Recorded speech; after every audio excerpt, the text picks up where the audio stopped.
Latina. Oye, tú no puedes comprar el viento, tú no puedes comprar el sol, tú no puedes comprar la lluvia, tú no puedes comprar el calor, tú no puedes comprar las nubes, tú no puedes comprar los colores, tú no puedes comprar mi alegría, tú no puedes comprar mis dolores.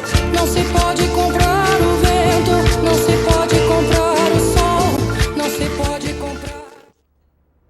Bienvenidos a su programa Nuestramerica y Mass, que les brinda una ventana hacia Latinoamérica, el Caribe y Massachusetts.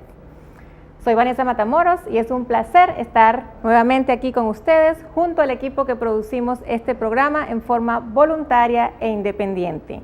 Hoy tenemos una edición especial. Pasaremos la película Al sur de la frontera.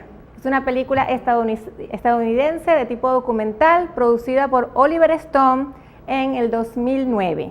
Esta película muestra a nuestra región desde el punto de vista de los líderes que han surgido en los últimos años. Entrevista a Hugo Chávez, a Cristina Fernández, a Rafael Correa, a Evo Morales, a Lula da Silva y a Fernando Lugo, a Raúl Castro también, y es una forma de mostrar una visión de Latinoamérica que muchas veces no vemos en los demás medios de comunicación. La recomendamos ampliamente. Además, trata el tema de las políticas económicas y de cómo los Estados Unidos y el Fondo Monetario Internacional han influido en el desarrollo de nuestra región. Que recomendamos, como les digo, esta película, la escogimos para este programa de hoy, también como forma de homenajear también a nuestros líderes de la región que están aquí en Estados Unidos esta semana en la reunión de las Naciones Unidas.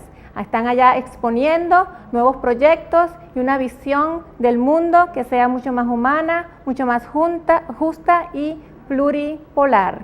Bueno, esperamos que disfruten de esta película que la editamos en este programa para que ustedes puedan verla y así contribuir con un granito de arena para que puedan tener más información y reflexionar acerca de los avances que ha tenido nuestra región y cómo aporta al mundo en general.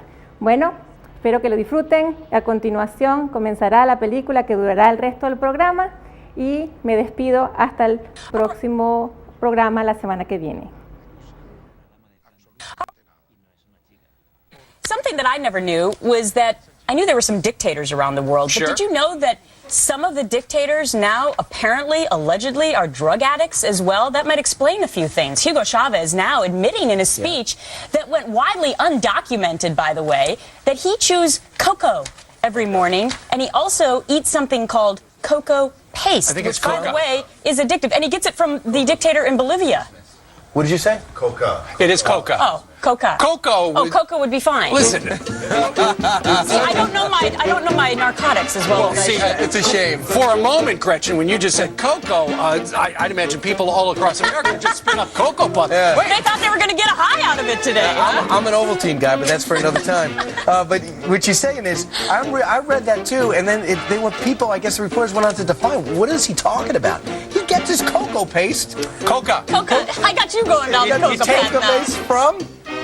Bolivia dictator. Is he a dictator too? Millions of people watch these shows consistently, night and day, throughout North America. Do they believe what they see? I hope not.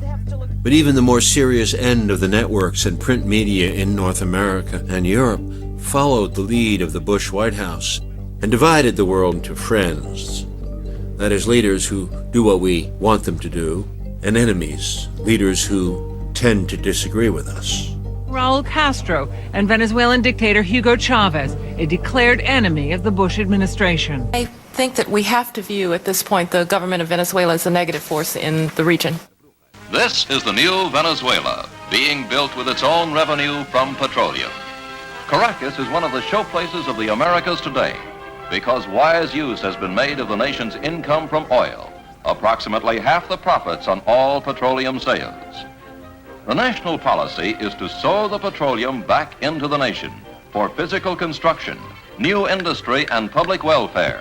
After all, we made one recent huge mistake in Iraq, and it seems to me the worse the lie, the more often it gets repeated. We do have solid evidence of the presence in Iraq of Al-Qaeda members. With the help of the media's repetition of the Bush administration statements, more than 70% of Americans polled were convinced that Saddam Hussein was involved in the massacres of September 11. Is there a smoking gun here? Smoking gun is an interesting phrase. The smoking gun that could come in the form of a mushroom cloud.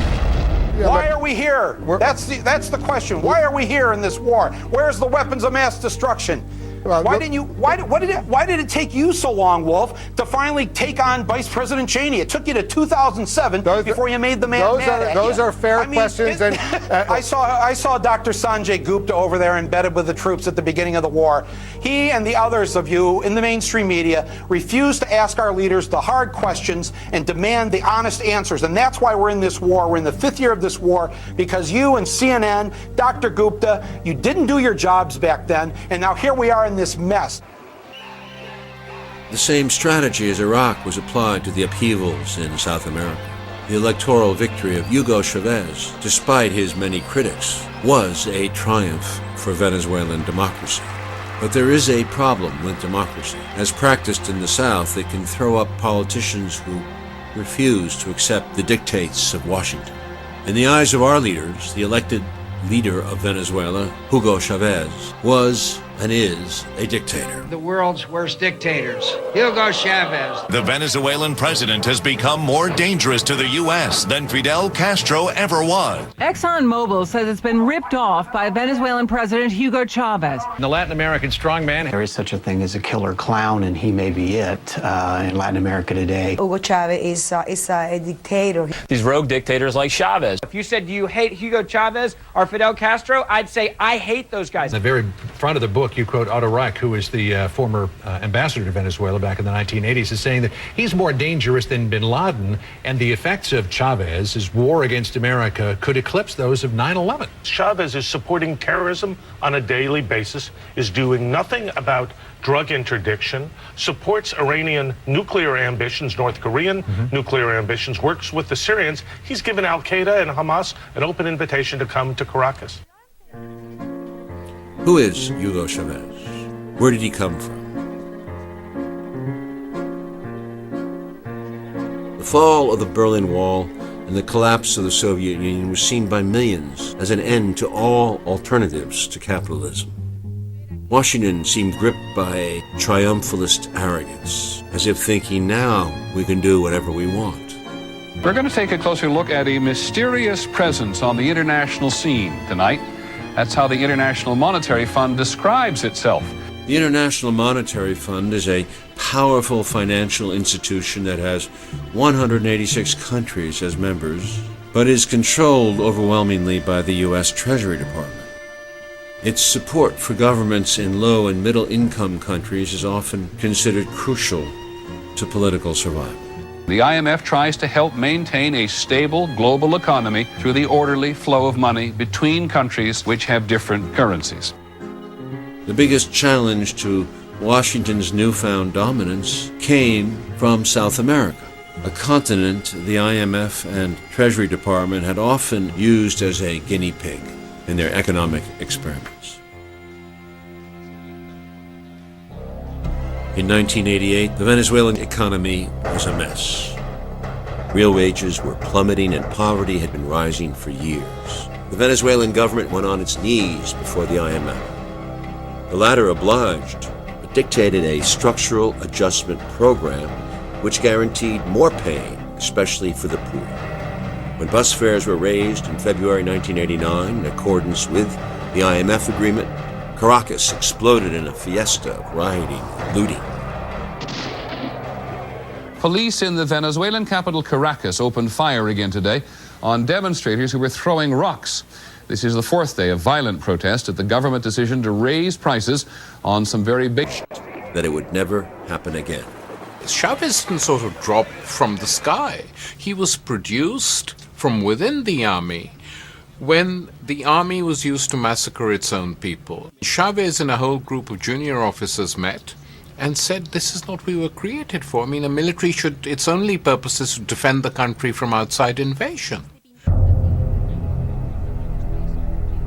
Exactly 3 years later, in February 1992, Chavez launched an unsuccessful rebellion to topple the government. But the general strike that had been promised never happened. The government of Venezuela dodged a bullet when loyalist troops put down a violent midnight coup attempt. Up to 70 people were killed. Rebel troops failed to topple President Carlos Andrés Pérez. Y la gran noticia que le traigo a todos los venezolanos es que fueron dominados todos los focos y están detenidos porque se rindieron o porque fueron vencidos. Chavez was arrested and imprisoned for 2 years. He publicly accepted responsibility. Compañeros, lamentablemente, por ahora, los objetivos que nos planteamos no fueron logrados en la ciudad capital. Es decir, nosotros acá en Caracas no logramos controlar el poder. Y yo, ante el país y ante ustedes, asumo la responsabilidad de este movimiento militar bolivariano. Muchas gracias. There is no question the coup was illegal and against the very tenets of democracy that Chavez would later defend in the coup attempt directed at his government. On the other hand, it must not be overlooked that the majority of the population did see Chavez as a hero. Y puedo decir a plena seguridad de que esta será la última vez que en Venezuela se presenta una situación como esta. There were celebrations in the capital of Venezuela tonight after the Supreme Court ordered that the president, Carlos Andrés Pérez, must stand trial on charges of embezzlement. He's accused of stealing $17 million in government money. By 1997, Chavez decides to run for president. His main opponent is a 6'1" blonde former Miss Universe. The contest becomes known as the Beauty and the Beast. The former Miss Universe is mouthing sugary platitudes while Chavez is preaching revolution, and that is what the people wanted to hear. In Venezuela, the presidential election Sunday could lead to a sharp left turn in the government. His supporters called it a punishment vote. It brought this man to power in Venezuela. A former military officer who has said he will fight against a tradition of corruption and economic inequity. In 1998, 4 years after his release, as inflation rates in Venezuela reached 70% and the government made more cuts in social spending, the political establishment had been completely discredited. Despite the opposition of the entire media, Hugo Chavez was elected president. Why is someone who staged a bloody coup just 6 years ago so popular among the people? 40 años. We resent 40 years of criminals dressed up as politicians. A nivel político. He had promised far-reaching reforms to raise the living standards of the poor, enhance democracy, and share the oil wealth of the country with those who had never benefited from it in the past. Over the next 3 years, Chavez proclaimed Venezuela.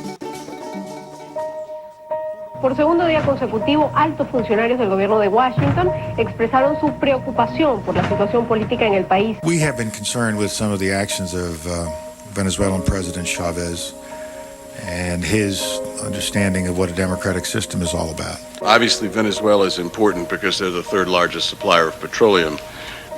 I would say that Mr. Chavez, and the State Department may say this, probably doesn't have the interests of the United States at heart.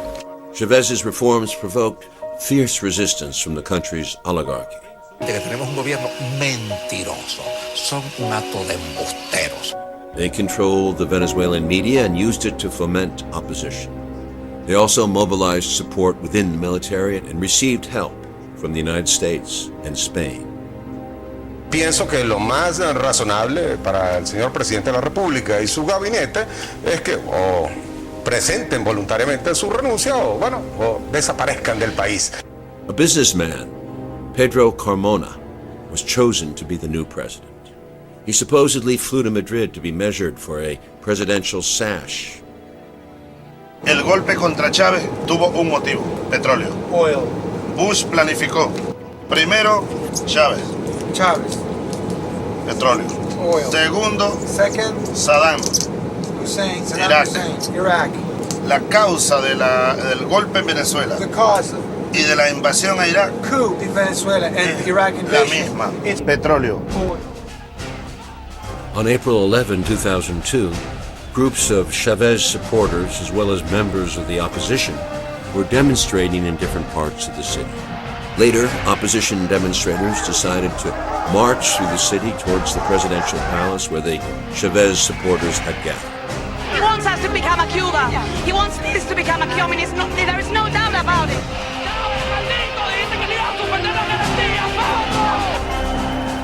As they neared the palace, suddenly, shots were fired from the rooftops of buildings and members from both sides were hit in the head.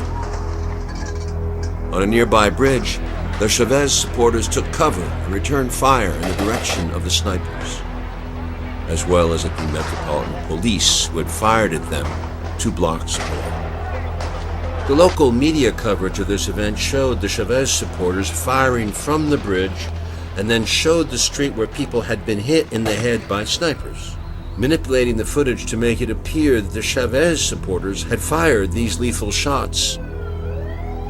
The media would also say that Chavez himself had ordered these shootings and used this as justification for the coup, which was already in progress. In the end, this is what triggered the overthrow of Hugo Chavez. Armed gangs loyal to the Venezuelan president firing on thousands of anti-government protesters. After 16 people were killed and hundreds wounded, last night soldiers surrounded the presidential palace. Mr. President, I was loyal to you, the head of the army said on national television, but the killing of Venezuelans today was intolerable. I was actually down below the bridge at the time and saw that the street was completely empty when the shooting was going on. When I got home and saw CNN and other news media reporting this, I was really shocked. Comenzó a disparar y un muchacho que estaba aquí con nosotros fue herido en la cabeza. ¿Entiendes? De ese hotel que está aquí arriba, de ese hotel disparaban los francotiradores para este puente que está aquí atrás. En este puente dispararon a las personas que estaban montadas arriba. It's a coup d'etat. They are saying that it's not a coup d'etat. It was a coup d'etat. He was taken into prison by the army. Yo le vi el rostro a la muerte. Estuvieron a punto de matarme. Allí, fusiles apuntando por delante, por detrás, y yo discutiendo con ellos, recordando al Che Guevara, que dicen que murió de pie. Y yo por dentro diciendo, no voy a implorar perdón, ni clemencia, voy a morir parado.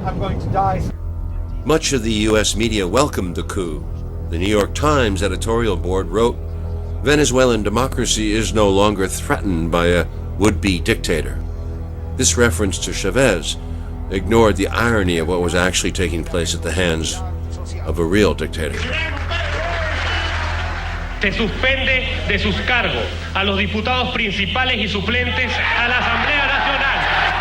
Se destituyen de sus cargos ilegítimamente ocupados al presidente y demás magistrados del Tribunal Supremo de Justicia, al defensor del pueblo y a los miembros del Consejo Nacional Electoral.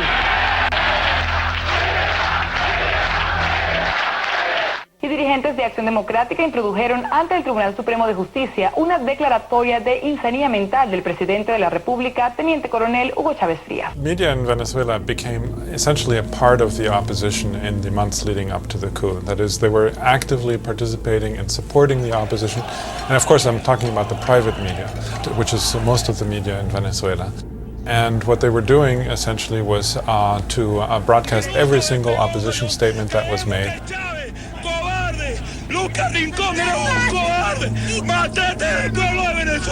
Many analysts even said afterwards that this was the first media coup, and actually one of the main participants in the coup even said that we have the media to thank for this coup. Gracias Televen, gracias CMT, gracias Globovisión, gracias medios de comunicación. La ex candidata presidencial Irene Sáez exhortó a la comunidad internacional a participar en esa transición.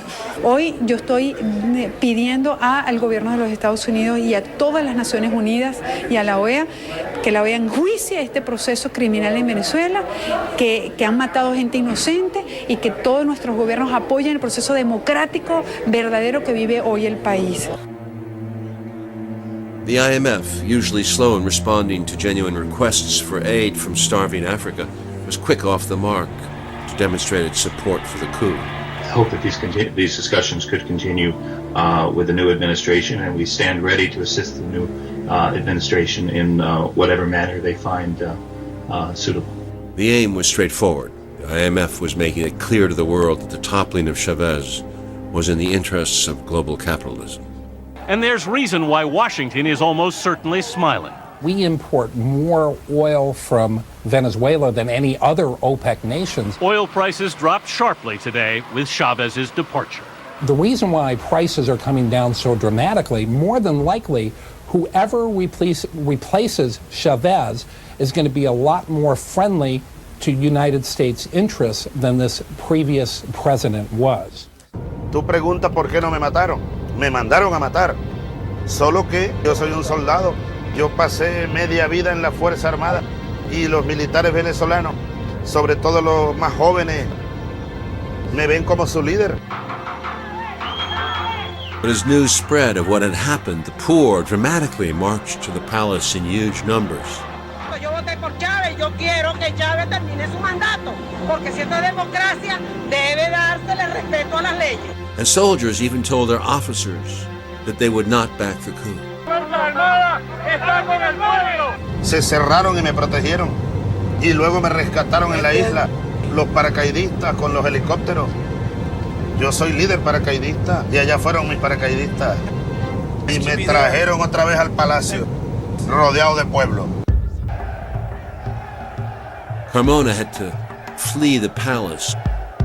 El cardenal llegó al sitio donde me tenían, a la isla, a pedirme que firmara la renuncia. Y es porque desde Washington estaban pidiendo la renuncia firmada. Le dije, vamos a rezar, vamos a rezar porque vienen a rescatarme. Se asustó. Estando él ahí, llegaban los paracaidistas. Y luego yo me lo traje a él en el mismo helicóptero. Le dije, venga. Sí, me dijo, vamos a rezar, presidente.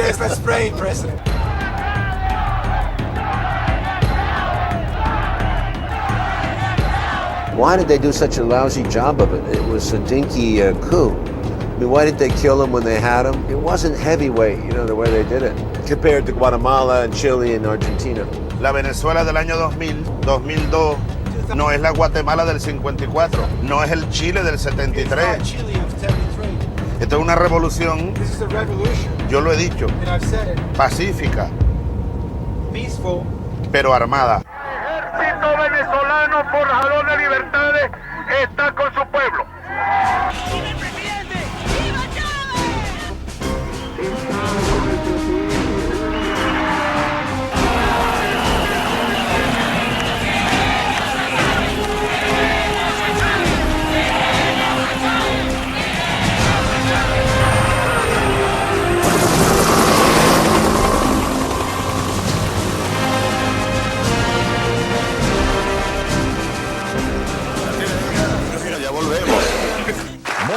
A todos y sigamos avanzando con calma y con cordura. Sigue. Respetando la virtud y honor. The New York Times editorial board seemed embarrassed for supporting the coup and its government.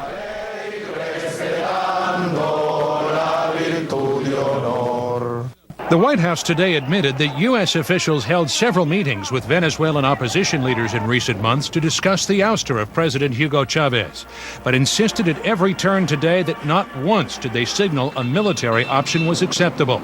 We explicitly told opposition leaders that the United States would not support a coup. On Friday, it appears they did just that, embracing Chavez's successor at the same time U.S. allies in the region condemned what they clearly saw as a military coup. When Chavez was returned to power the very next day, the White House looked like it had sided with coup plotters over democracy.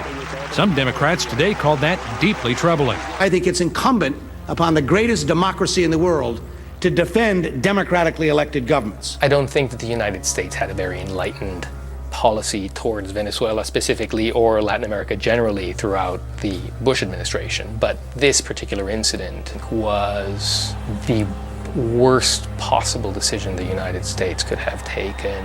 It not only locked in eternal enmity from the Chavez administration, but it made it very difficult for anybody else in Latin America to like the United States. He says that the coup that took place in his country was engineered by the United States, and some in his administration say that, in fact, you had something to do with it. What do you say when you hear that? Well, I have to laugh because the coup, first of all, there was no coup. If there had been a coup, I think Mr. Chavez would have been removed. There was a four-month investigation by the State Department. There was absolutely no U.S. involvement in that action that Chavez calls a coup. Yes, the United States was hosting people involved in the coup before it happened. There was involvement of U.S.-sponsored NGOs in training some of the people that were involved in the coup. And in the immediate aftermath of the coup, the United States government said that it was a resignation, not a coup, effectively recognizing the government that took office very briefly until President Chavez returned. Point of appearing in public with the tyrants Washington loves to hate. We have the ability to take him out, and I think the time has come that we exercise that ability. We don't need another $200 billion war to get rid of one, strong. Was as if Simon Bolivar's dream had begun to be realized. The old oligarchies, privileged, lighter-skinned, prepared to defend their status with force, and the new social movements, indigenous, darker-skinned mixtures, and above all, poor.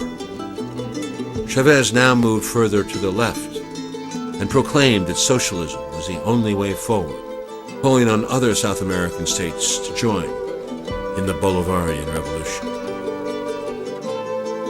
Would they? Legalizing cocaine. That's one of the central planks in the campaign of Evo Morales, a fiery leftist and consistent U.S. critic who is running for president of Bolivia. He is a man who is no friend of the Bush administration. Evo Morales, who used to run Bolivia's Cocoa Growers Union, is the first Indian to be elected president of that country. Morales, who just last month called President Bush a terrorist, is part of a new wave of left-leaning leaders in South America. The stakes here are high. Bolivia has the second largest natural gas reserves in South America. The flight from Caracas to La Paz is a straight line down across the Andes. It was in Bolivia that Che Guevara was captured and killed on CIA orders in 1967. 40 years later, in 2005, Bolivia had, for the first time ever, elected the leader of the indigenous people, over 70% of the population, Evo Morales, as their president. As leader of the coca farmers, Morales had been imprisoned by the oligarchs. Giant social movements in defense of the coca farmers against the IMF and water privatization had woken the country.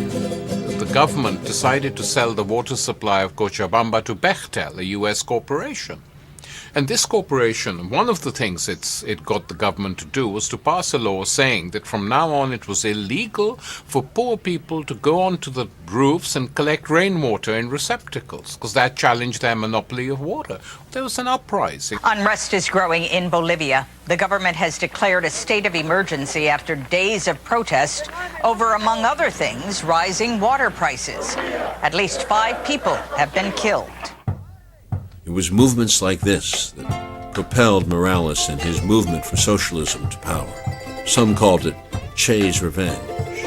Que no tengo ningún miedo decirle, soy uno de los admiradores de Fidel y el compañero Hugo Chávez. Others saw it as the victory of truth against corporate tyranny. When we landed in La Paz, we all struggled with the altitude. It's the highest international airport in the world.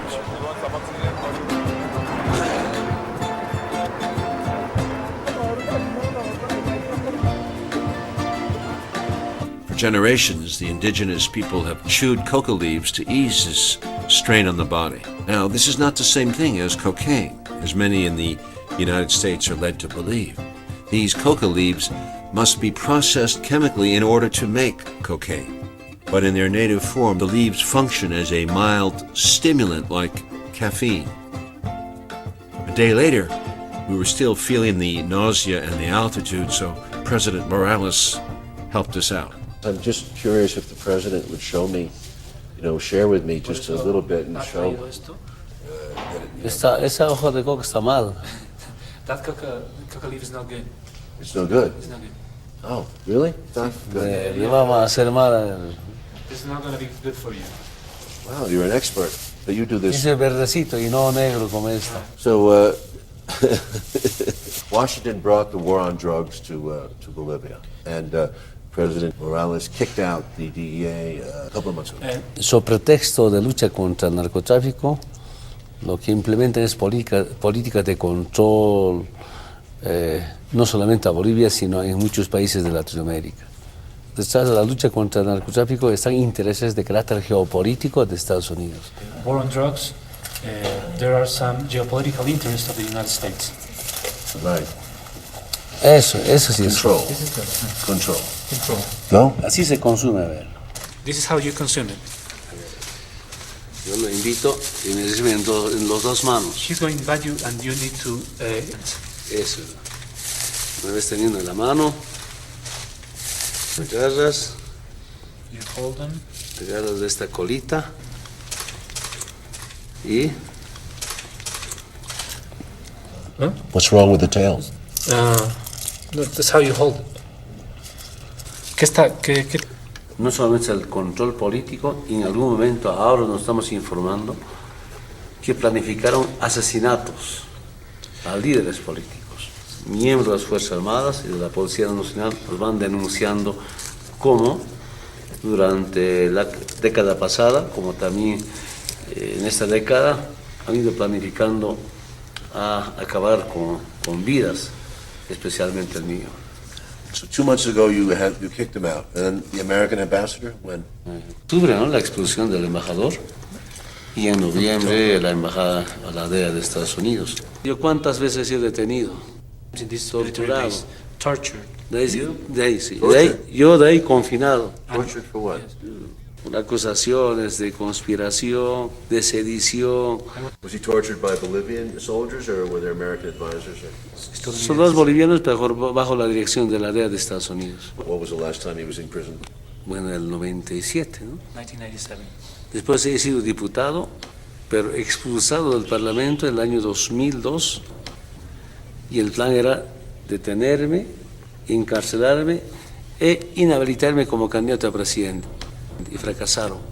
Por primera vez no se permite ninguna base militar extranjera. There's none now, is there? ¿Hay alguna ahora? Ya no hay. Not anymore. Había antes. So now he's joining the Yugo ranks. He's becoming more the bad left in the American media. Con los medios que van a siempre tratar de criminalizar la lucha contra el neoliberalismo, contra el colonialismo y contra el imperialismo. Y es casi normal. Acá el peor enemigo que tengo son los medios de comunicación. Could we say generally that the goal of the presidents of the region would be to own their own resources, their natural resources? Recuperar los recursos naturales es una base para las economías de los distintos países del mundo. Just in closing, how would he describe himself? Yo me siento más dirigente sindical que presidente, porque como dirigente hay una lucha permanente. Permanent struggle. Y a veces aquí los ministros me dicen: tú eres presidente, no digas eso, incluido este viceministro.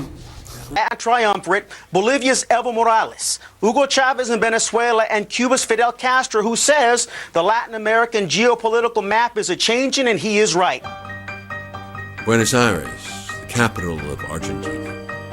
This was a country that for 15 years did everything it was asked to do by the IMF, the World Bank, and the U.S. Treasury Department. In 2001, it collapsed. Banks went under.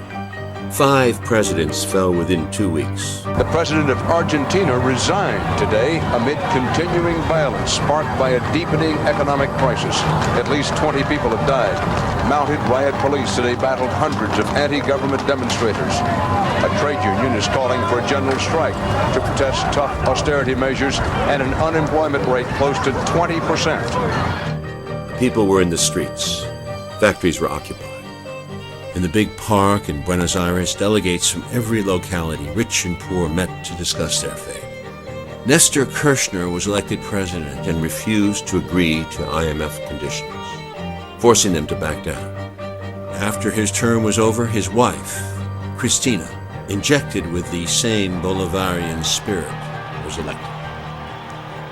A mí me parece que, como te decía, ¿no? Por primera vez en la región los gobernantes se parecen a sus gobernados. Si vos vas a Bolivia y mirás la cara de Evo es la cara de los bolivianos. Es la primera vez que esto sucede.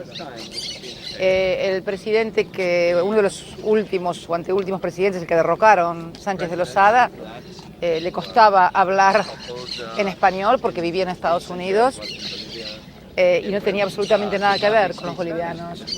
Le contaba la otra vez a periodistas que me interrogaban, dice que Hugo Chávez quiera exportar su revolución o su cambio o su socialismo a toda América Latina y esto no puede ser así, me decían, ¿no? Unos periodistas europeos. De esa manera piensan los que son colonialistas, como ustedes los europeos, que han sido toda la vida coloniales y que han siempre tratado de instalar las ideas que ellos tenían en otros países.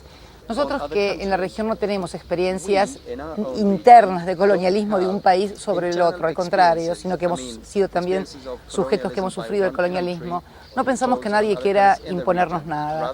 Al contrario, creemos en la integración, respetando las modalidades, las identidades de cada país, las culturas y los procesos políticos que nunca son iguales en ninguna parte porque no son iguales los pueblos, porque no son iguales las sociedades y porque no son iguales las historias. Creo que no hay ninguna experiencia de los gobiernos actuales en América Latina ni en el mundo que haya tenido la cantidad de elecciones por las que ha pasado Hugo Chávez. O sea, creo que va por la 13ª elección.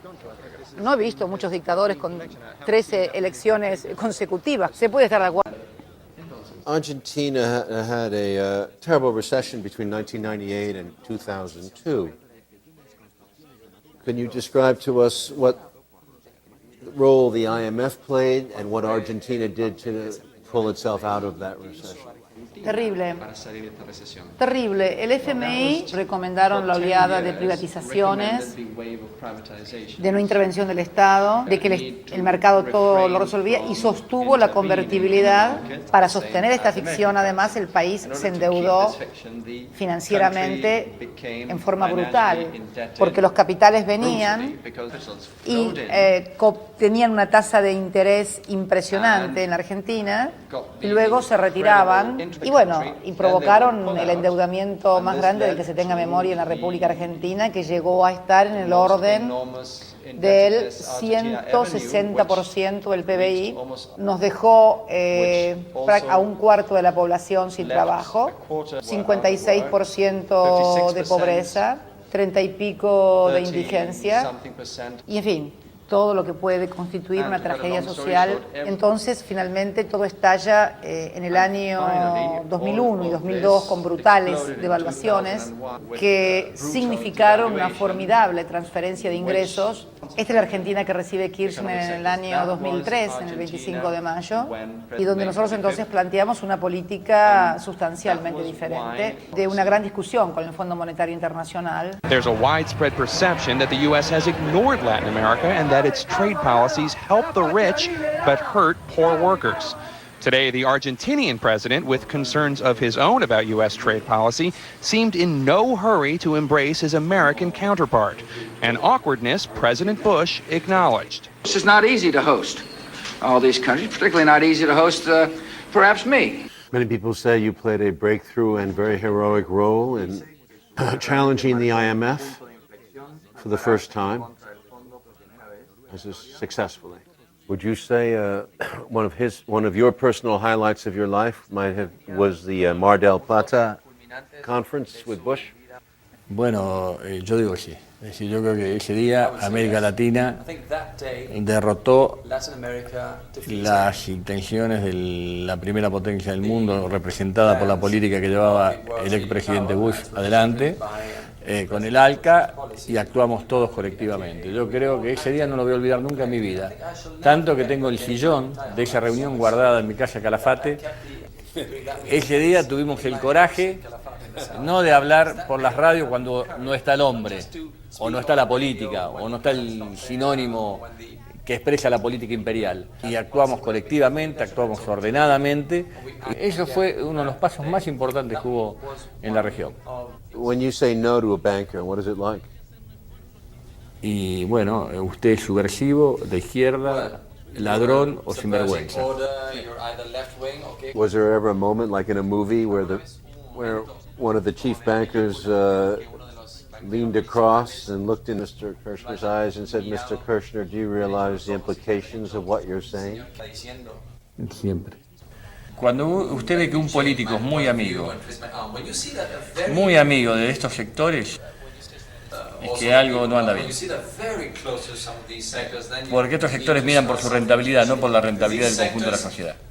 Y ahora, en este proceso que le toca afrontar a la actual presidenta, es un proceso por demás difícil, distinto, porque a mí me tocó salir del infierno. Ella ahora tiene que cualificar el trabajo, tiene que profundizar la distribución del ingreso. Entonces los sectores concentrados de la economía, los sectores que quieren ganar siempre y no repartir nunca, los sectores que no quieren compartir los esfuerzos, son los sectores que reaccionan corporativamente porque quieren seguir teniendo un país para pocos, concentrado, donde muy pocos decidan por todos los argentinos. President Bush came to the summit to talk about his free trade policy that he says would help ease poverty and create jobs in the region. Were there any eye-to-eye moments with President Bush that day, that night? Yo digo que no hay que ser, ni hay que arrodillarse ante el poder, ni se necesita ser maleducado para decirle las cosas que tienen a aquellos que han usufructuado y han sojuzgado a nuestras naciones. Se genera una discusión en Monterrey y yo digo que acá la solución para generar rápidamente, ¿qué es la solución que hay que hacer ahora? Dije a Bush, es un plan Marshall. Y se paró de la silla y se enojó. Me dijo, no, plan Marshall no, esa es una idea loca de los demócratas, me dice. Y que lo que hay que hacer acá y la mejor manera de dinamizar es... Former Bishop Fernando Lugo and liberation theologian defeated the incumbent and brought the decades-long rule of the pro-Washington Colorado Party to an end. This is General Strausser's old palace. This is his dictator mansion. Mi familia fue perseguida por Stroessner. Mi padre estuvo 20 veces en la cárcel de Stroessner. Parece una paradoja que yo estoy en el lugar donde vivía Stroessner. I can imagine. These changes in Latin America, these last 10 years, which are amazing, especially since 2003, 2004. Are these the result in any way, do you think, of the liberation theology that goes back? Sin ninguna duda, ¿no? Nosotros creemos que América Latina, las raíces del cambio real, comienza con una manera nueva de pensar. Hace 15, 20 años nadie pensaba que un indígena puede ser presidente, que dos mujeres puedan ser presidentes en dos países importantes, que un metalúrgico pueda ser presidente, que un militar pueda ser presidente, y menos aún que un obispo pueda ser presidente. Yo creo que aquí hay un nuevo actor político que son los movimientos sociales, pero la oposición viene efectivamente de los grupos que históricamente han tenido los privilegios aquí en Paraguay, especialmente después de 61 años de un partido hegemónico, no ha sido fácil el cambio aquí en el país. Aquí hay un grupo que se ha privilegiado históricamente del gobierno, de los recursos del Estado. Nosotros somos coherentes con la opción de la teología de la liberación. Si aquí tiene que haber privilegiados, tienen que ser los históricamente olvidados, los indígenas, los sin tierras, los sin educación y sin salud, que son los que hoy deben ser los primeros en atención. Los cambios son de tener una administración honesta, transparencia, que las instituciones recuperen su dignidad y un crecimiento económico, pero con mucha equidad social. Gracias, ¿verdad? Esto realmente no lo vamos a olvidar nunca. In Brazil, the changes were more political than structural. Lula da Silva has been elected president of Brazil with the largest margin of victory in the country's history. Mr. da Silva is the first left-wing, working-class president in the country's history.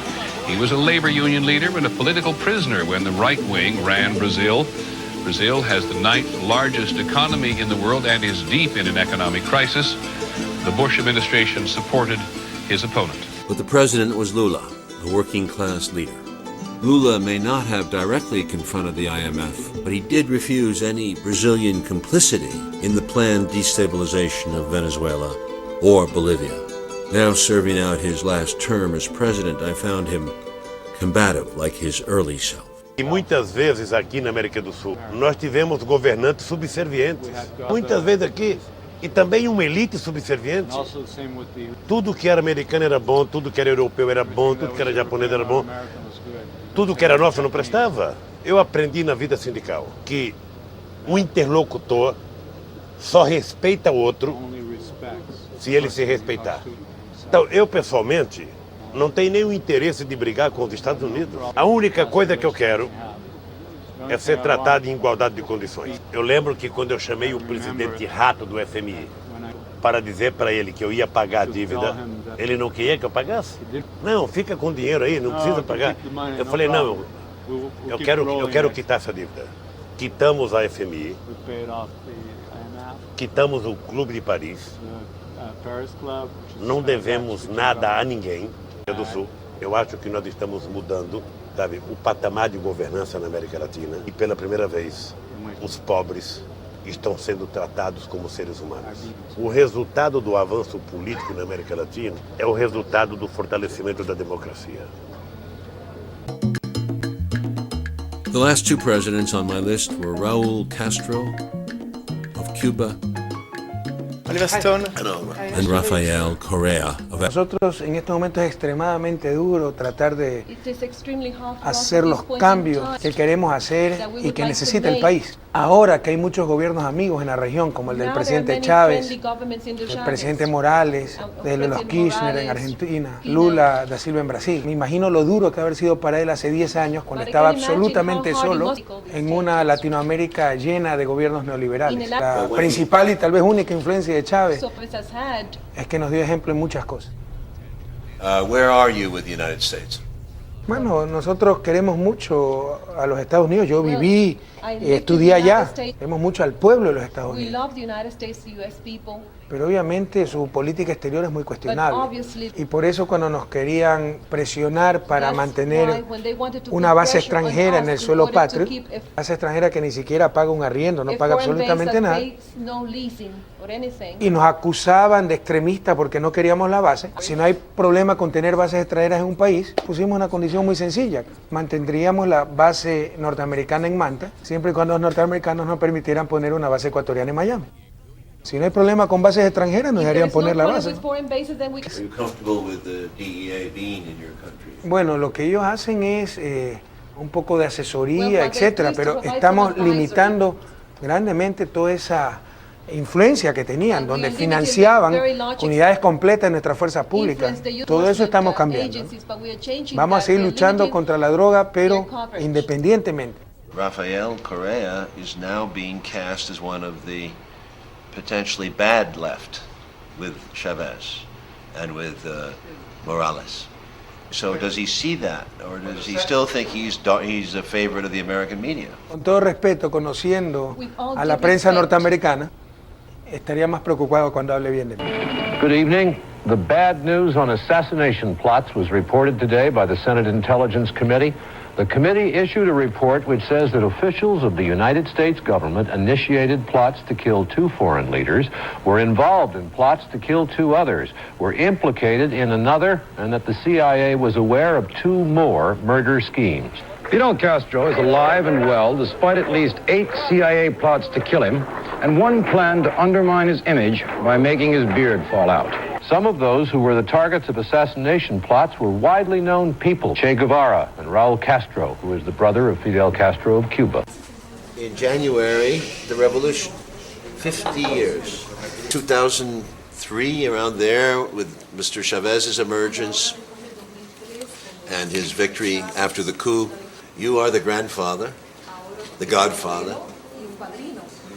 And what do you think Nosotros fuimos acaso los primeros, pero no padrinos. Todos son mayores de edad, todos caminan con sus propios pies, con sus propias ideas y aportando nuevas ideas. Por ejemplo, el socialismo del siglo XXI. How do you feel about these inheritors? Some optimism? No son herederos de las obras nuestras. Todos somos en definitiva herederos de algo. Los cubanos somos herederos de los libertadores de América, empezando por Bolívar, Sucre de Toussaint Louverture, el haitiano, la primera y única revolución triunfante dirigida por esclavos en la historia de la humanidad. Somos herederos de la lucha más reciente de otros compañeros que han caído, como el Che Guevara, etc.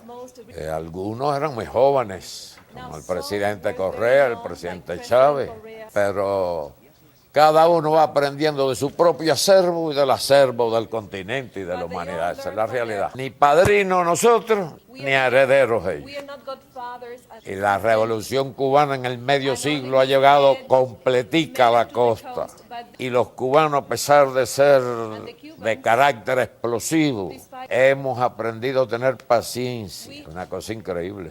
Y de la liga explosiva esa, como calificó Fidel a los europeos, nuestro tronco español, la liga es y nuestro tronco africano. Estamos listos a otros 50 años. About Castro was that he said to us, there is a pendulum to history. These things change. And he saw in some weird way that this whole thing in 2000 was going to shift. And I hope to God we see the end of this predatory capitalism.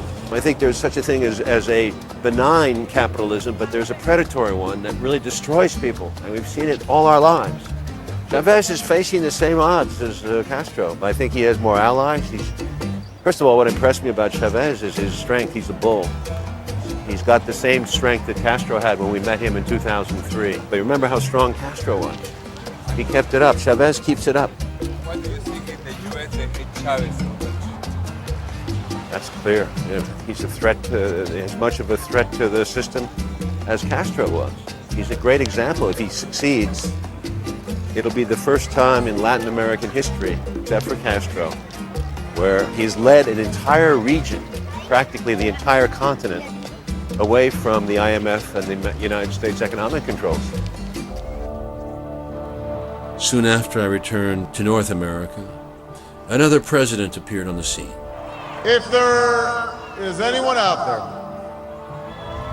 who still wonders if the dream of our founders is alive in our time, who still questions the power of our democracy, tonight is your answer.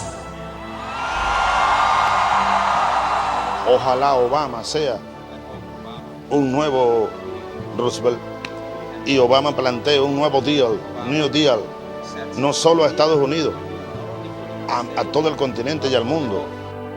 Since virtually every major international organization, from the IMF to the UN Security Council, is controlled to a large degree by the United States, the new Bolivarians decided to strengthen regional ties so they could talk to the United States with a single voice. This actually happened at a recent meeting of hemisphere leaders in Trinidad, where the bulk of the South Americans refused to sign any document in the absence of Cuba.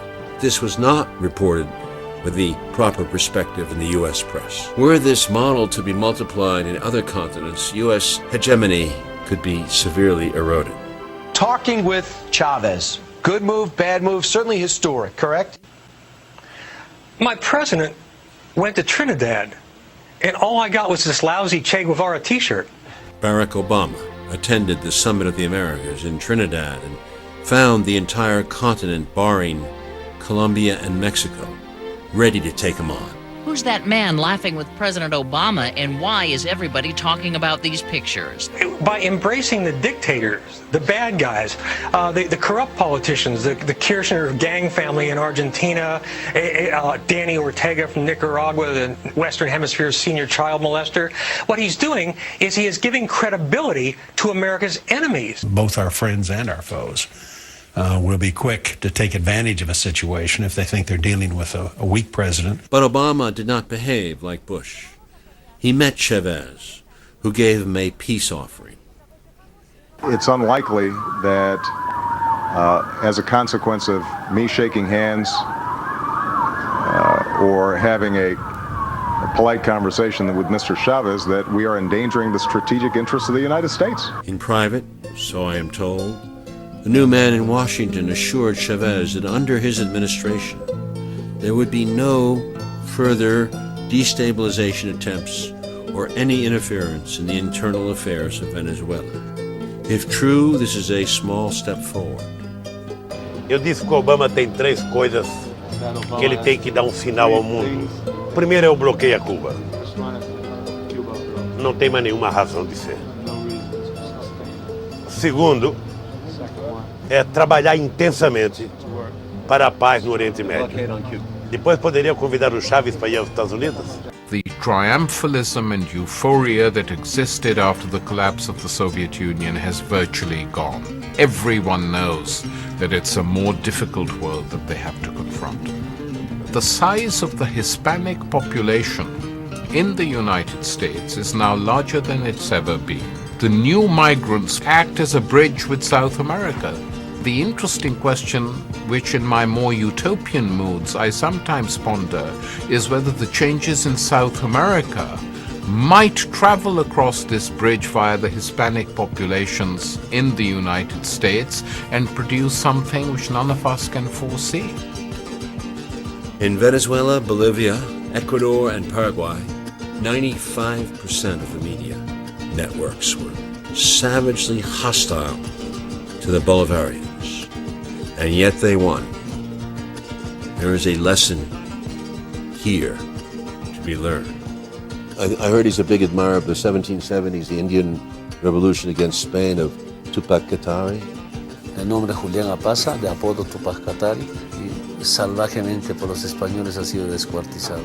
Y en el momento de ser descuartizado, él dijo: yo muero, un día volveré millones. Ahora somos millones.